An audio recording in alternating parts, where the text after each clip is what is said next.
J'aimerais juste terminer une chose, c'est que moi j'ai le souvenir, Madame Loiseau, d'un président de la République qui, quand il était candidat, avait dit qu'il voulait renouer avec la France humaniste et qui avait félicité Madame Merkel. Et aujourd'hui, on se retrouve avec un ministre de l'Intérieur, Monsieur Castaner, qui à la sortie, vous savez, d'un rendez-vous avec cette personne contre laquelle vous devriez faire barrage et vous exhorter à faire barrage, qui s'appelle Monsieur Salvini, reprend les termes de Monsieur Salvini, reprend la logique de Monsieur Salvini et dit que les ONG qui sauvent l'honneur de l'Europe en sauvant les vies en Méditerranée font preuve de collusion avec les passeurs. Donc ce que j'aimerais, parce que je ne doute pas de votre humanisme, ce que j'aimerais, c'est que vous nous expliquiez que vous êtes en désaccord avec ce ministre de l'Intérieur qui reprend la terminologie de son hôte, de l'extrême droite italienne. Alors, on va laisser répondre Nathalie Loiseau.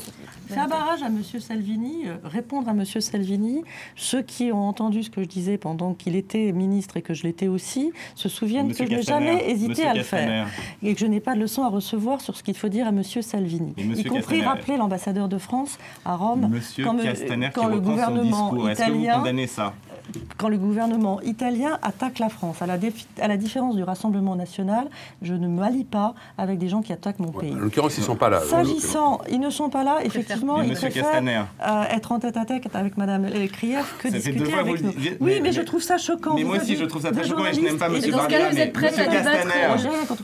S'agissant des ONG, je les ai rencontrés parce que je suis allée en Grèce dans des foyers d'accueil de mineurs isolés, dans des camps de migrants. J'ai travaillé, j'ai vu les ONG.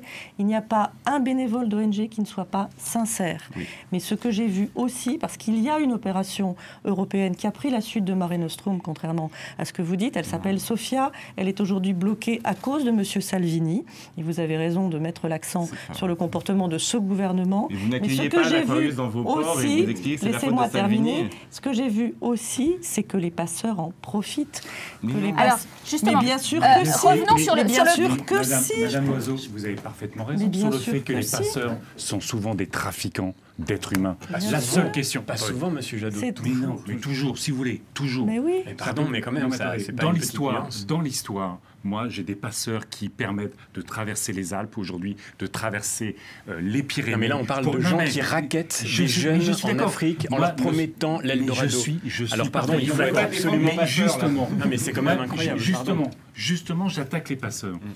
Mais quand ce gouvernement ferme la frontière franco-italienne, quand ce gouvernement refuse l'Aquarius, vous participez de l'élection de M. Salvini en Italie parce que la France, avec les autres, a laissé l'Italie seule face à 750 000 réfugiés. Au passage, quand même, je rappelle